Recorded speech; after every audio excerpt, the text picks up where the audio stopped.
Cuando pensamos en demencia, casi todos nos imaginamos pues lo mismo, ¿no? Lo de olvidar nombres, el repetir preguntas, el entrar en una habitación y no saber exactamente a qué vas, pero a veces las primeras señales de este cortocircuito silencioso en el cerebro no parecen problemas de memoria, parecen otra cosa. ¿A qué me refiero? Pues que pueden parecerse a que notas que el café huele, pero no sabes exactamente si es café o canela, o parece que has perdido la chispa, o caminas distinto, o incluso das patadas al dormir, o se nota que el carácter de la persona ha cambiado. ¿Y qué suele comentar la familia? Pues que ya no es él o que ya no es ella. Por eso en este vídeo te voy a explicar 7 señales silenciosas tempranas y que no son olvidos que nos lo pueden hacer sospechar, y también te explicaré cómo distinguir entre un simple despiste, que puede ser por la edad, y de señales que pueden indicar que hay un cortocircuito cerebral en la cabeza. Y también un triaje casero que puedes hacer hoy mismo para actuar, porque al final lo que nos interesa es tener más independencia durante más tiempo. ¿Cómo distinguir entre un despiste normal y un problema real de la memoria por una afectación cerebral? Pues antes de que veamos las señales necesitas una regla de oro. No has de mirar un fallo aislado, has de mirar el patrón. ¿A qué me refiero? Pues imagínate que tu cerebro es una casa grande, ¿de acuerdo? Tiene una habitación para la memoria, tiene otra habitación para el lenguaje, tiene otra habitación para caminar, otra para dormir, otra para tus emociones. Diferentes habitaciones. Creemos que la primera luz en apagarse es la habitación de la memoria, pero en realidad este cortocircuito silencioso no siempre empieza ni siempre avisa ahí. A veces la luz empieza a parpadear en otra habitación.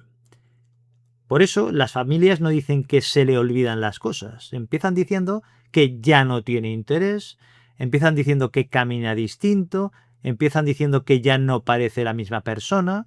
Pues si notas eso, no entres en pánico y lo que has de aplicar es el siguiente filtro. ¿Qué filtro? Pues solo son 3 preguntas clave. En primer lugar, ¿es nuevo esta señal?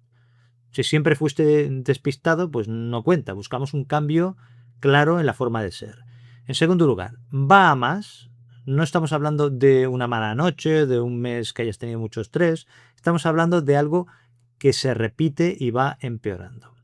Y en tercer lugar, ¿lo notan los demás?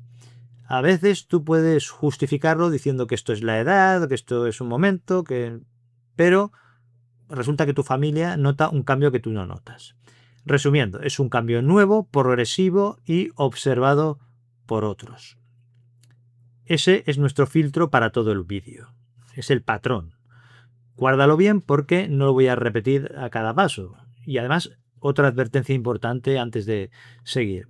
A veces la luz esta que parpadea no es que la casa se esté hundiendo. Simplemente hay una especie de ladrón de energía en el panel eléctrico de la casa. ¿A qué me refiero? Pues estoy hablando de pastillas para dormir, pues una vitamina B12 que está baja, un dolor crónico. Hay una serie de causas que son imitadores, que nublan la mente y tienen una solución rápida.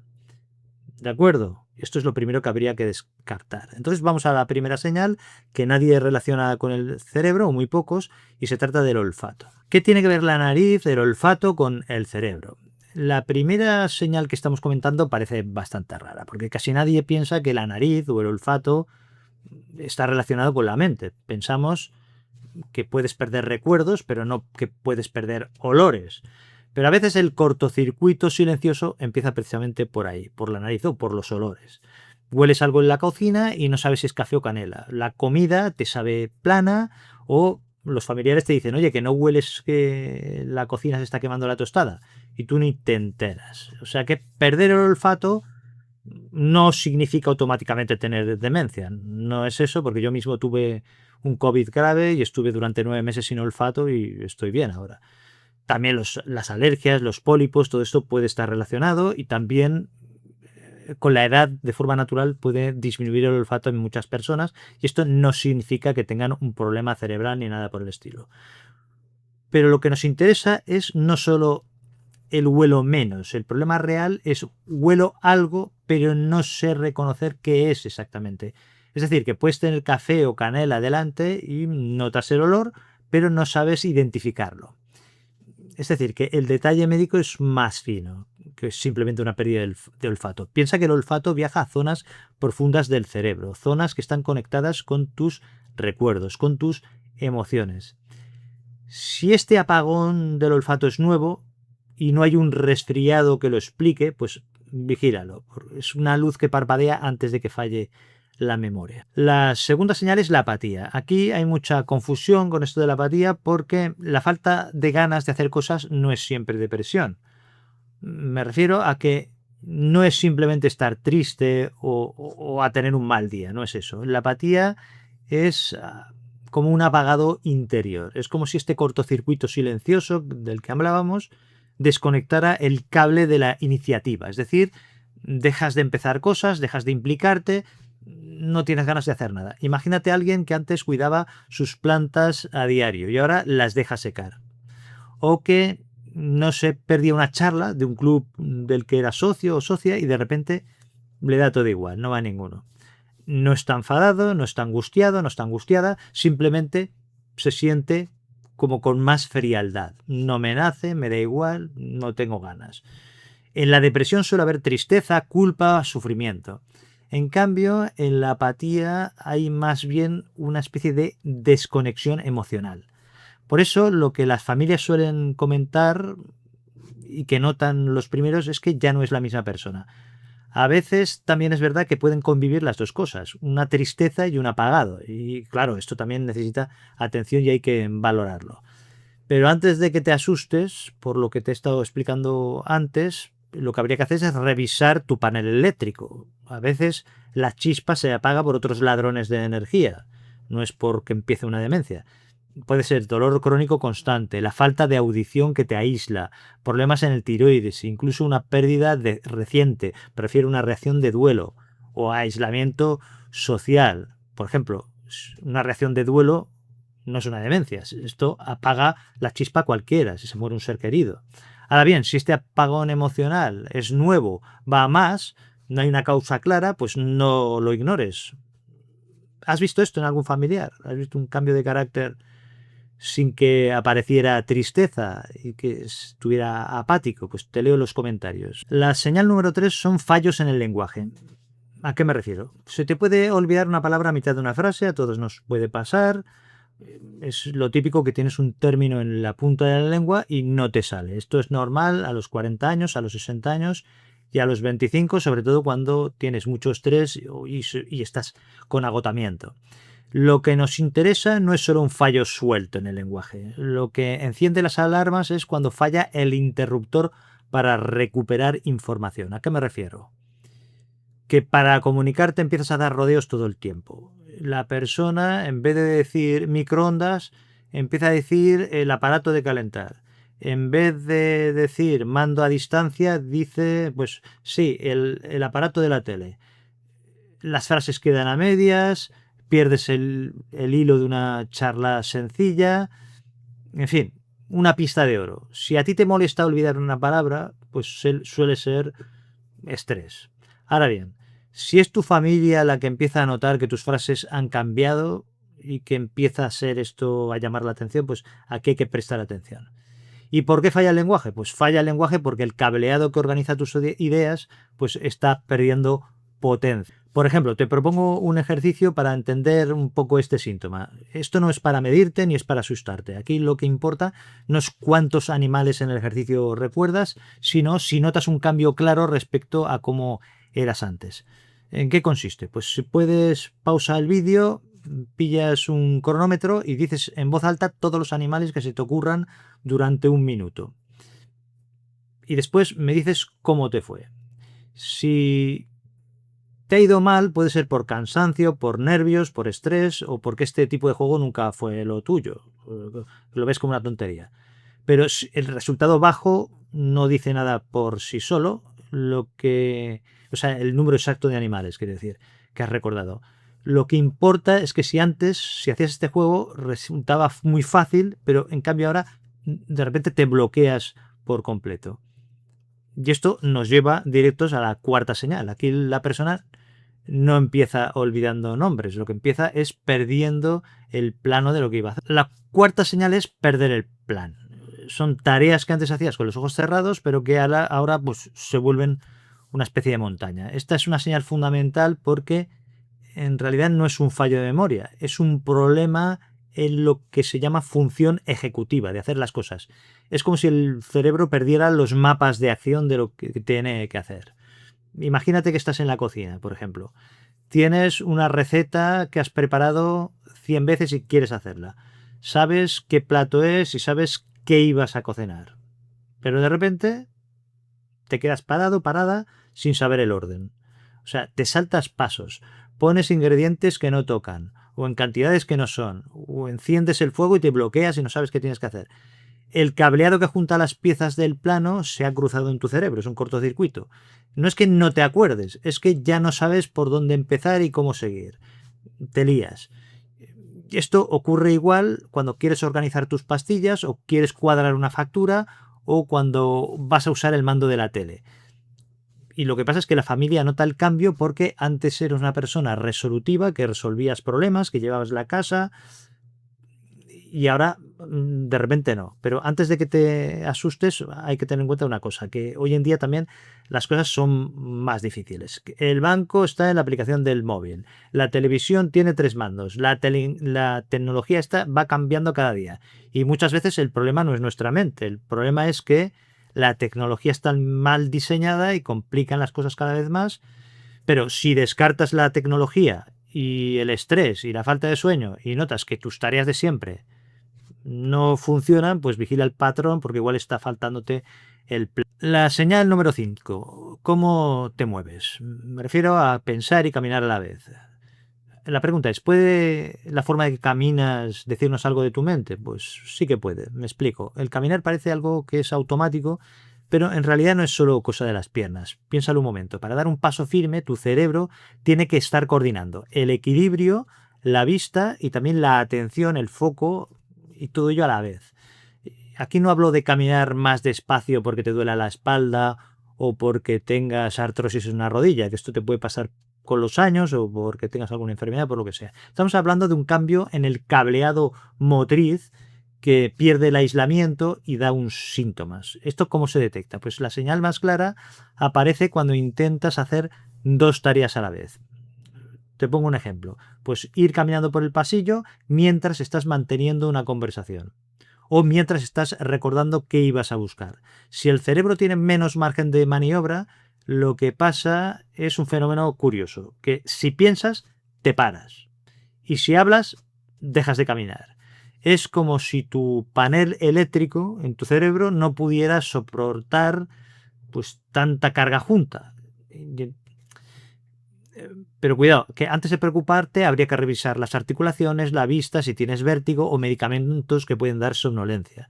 Pero bueno, si descartas esto y notas que tu marcha ha cambiado, que arrastras los pies y que te bloqueas cuando quieres hablar y andar al mismo tiempo, pues mira este patrón porque si se repite nos está dando un mensaje. La señal número 6 es actuar en los sueños. ¿Dar patadas en la cama puede ser una alarma que te lanza a tu cerebro? Pues lo que pasa es que normalmente hay un mecanismo de seguridad en tu mente, en tu cerebro. Mientras sueñas de forma intensa, el cerebro lo que hace es desconectar los músculos. Es lo que llaman fase REM del sueño y hay una especie de parálisis. Lo que hace es poner tu cuerpo en punto muerto para protegerte. Y así puedes soñar que estás corriendo, que te estás defendiendo y no te mueves del colchón y estás ahí parado o parada. Pero en algunas personas el freno falla y el cable de seguridad se rompe y durante el sueño la persona actúa. Por ejemplo, la persona grita, la persona da manotazos, da patadas o se agita con violencia y en los casos más intensos pues puede caer de la cama o puede golpear sin querer a quien duerme a su lado. Pueden pasar todas estas cosas. Esto tiene un nombre técnico que es trastorno de conducta del sueño REM. Y esto no estamos hablando de una simple pesadilla aislada, ni estamos hablando de esto, de hablar dormido. Estamos hablando de episodios repetidos donde representas físicamente escenas de lucha o persecución de tu sueño. Esto no lo digo para asustarte, sino para que tengas el control, para que sepas la información. Este fallo del freno muscular no suele apuntar a un Alzheimer típico, se relaciona más con con el cableado del movimiento, con el Parkinson o la demencia por cuerpos de Lewy, pero cuidado que antes de alarmarte habría que revisar si tienes apnea del sueño, si tienes un estrés extremo, también los medicamentos que tomas, porque puede estar relacionado.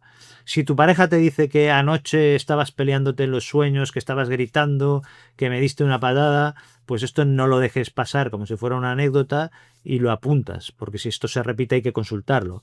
Si vives solo, pero tienes la sensación de que tus sueños son muy vívidos y amaneces con golpes inexplicables, pues esto, claro, también lo tienes que comentar al médico. La señal número 7 es el ya no es igual. Son cambios en la personalidad, en el juicio, en la conducta.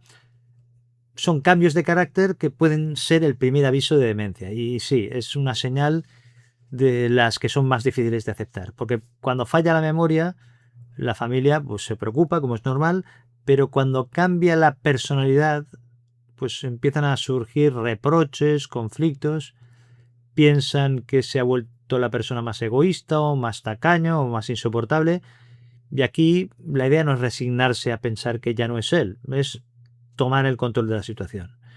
Lo que pasa es que hay un cortocircuito que daña la zona frontal del cerebro, que es la que controla nuestros impulsos y gestiona el tema de la empatía. Y lo que pasa es que imagínate que el filtro social se rompe. Pues una persona prudente empieza a gastar dinero de forma absurda o confía en desconocidos, o alguien que era respetuoso empieza a perder los filtros y hace comentarios hirientes a los demás en público, es decir, no se corta nada, o lo contrario, no tiene ninguna reacción ante una noticia muy mala familiar. Y cuidado, que puede ser que una persona mayor tome decisiones que no te gusten y esto no es demencia. Aquí lo que estamos buscando es un cambio drástico y nuevo de personalidad de cómo era esta persona antes. Aquí no hablamos de flojera ni hablamos de maldad. Es que el cable que conecta la emoción con el juicio se ha soltado, se ha aflojado, por decirlo de alguna manera, y esto ocurre en procesos de demencia frontotemporal, por ejemplo, mucho antes de que fallen los recuerdos. Por supuesto, todos cambiamos con los años y nos volvemos a lo mejor más directos o al revés, nos volvemos más reservados, cambiamos. También una depresión o el dolor crónico pueden hacer que nuestro carácter se vuelva más agrio. Esto puede pasarle a cualquiera. Pero si ves que hay un cambio drástico que va a más y que afecta incluso a la seguridad de la persona, pues hay que mirar este patrón si se repite. Vamos al plan práctico. ¿Qué es lo que puedes hacer hoy mismo si tienes alguna de estas señales o te preocupa? Pues podemos hacer 3 pasos concretos. En primer lugar, no te diagnostiques. Lo que has de hacer es documentar. ¿A qué me refiero? Pues tomas una libreta o una aplicación del móvil y pon unos ejemplos de los últimos meses. O sea, no pongas que está raro. Esto no sirve en la consulta. Apunta que pues, tu familiar se bloqueó cocinando pues, una receta simple, o ha dejado el fuego encendido varias veces, o repite la misma pregunta 5 veces en una tarde, o se ha confundido varias veces con la medicación. Cuestiones de este tipo, porque los ejemplos concretos valen oro para la consulta médica. Porque muchas veces en 10 minutos de consulta, pues una persona puede parecer que está perfectamente, a no ser que esté muy grave o que esté muy afectada, pero la vida real no ocurre en estos 10 minutos. Entonces, dar estos datos va muy bien porque la situación ocurre en el banco, en la cocina o en la medicación de la noche.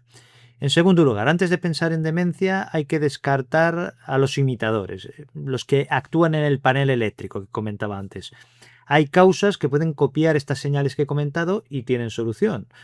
Por ejemplo, dormir mal durante meses, o una anemia que no está diagnosticada, un déficit de vitamina B12, un problemas del tiroides, una pérdida de audición que te va aislando, o un dolor crónico que te va consumiendo toda tu atención y te despistas. También medicación que puede estar nublando tu mente, que tengo vídeos comentando este tema. El médico puede ir descartando todo esto con la historia clínica y con la exploración y pidiendo algunas pruebas. En tercer lugar, consulta cuando el patrón se cumple. Me refiero a que si una señal es leve, aislada y mejora, pues esto probablemente no es urgente. Pero si tienes varias señales que son nuevas y van a más y además las notan otras personas, pues hay que pedir cita para que el médico lo valore. No hace falta esperar a que todo sea evidente. Bueno, de hecho, esperar muchas veces es perder una oportunidad de detectar causas tratables. Luego hay situaciones en las que no se debe esperar, que son señales de alarma. Si la confusión aparece de golpe, en horas o días, si además hay debilidad en un lado del cuerpo, si además estas señales aparecen con un cambio en el habla repentino, que se pierde la capacidad de hablar, o aparecen alucinaciones, pues esto está claro que aquí no te vas a poner a observar. Aquí lo que hay que hacer es consultar de forma urgente. Y después hay una idea sencilla, que hay dos errores con esto de las señales. En primer lugar, el negarlo todo. Esto es la edad, que no pasa nada, que ya se le pasará. Y esto, decirlo, aunque los cambios sean claros y vayan a más. Y el segundo error es asustarse por cualquier despiste, es decir, el otro extremo. Es pensar que perder una palabra o caminar un poco más despacio, pues que esto ya es demencia. Pues tampoco, ni una cosa ni la otra. Entre estos dos extremos está la medicina sensata. Lo que hay que hacer es lo que he dicho, observar el patrón, lo que va cambiando y descartar lo tratable y consultar cuando toca y actuar con tiempo. Y ya está. Porque si detectas pronto, esto no quiere decir que estés recibiendo una sentencia. Lo que muchas veces es descubrir lo que he dicho antes, que tienes una anemia, descubrir que tienes un problema de tiroides, descubrir que tienes una apnea del sueño o un déficit de magnesio que está generando la niebla mental o una depresión que tiene tratamiento, en fin, todas estas cuestiones que he comentado que alteran, que son imitadores, y detectar antes pues te da más opciones y más posibilidad de tratamiento y más tranquilidad. Precisamente sobre esta niebla mental que se puede confundir con un problema mayor, hablo en un vídeo que te he preparado aquí en la pantalla y en el que explico el magnesio que llega más al cerebro, qué es lo que dice la evidencia y quién no debe tomarlo, en fin, todas estas cuestiones, haz clic y nos vemos ahí ahora mismo. Un abrazo y cuídate.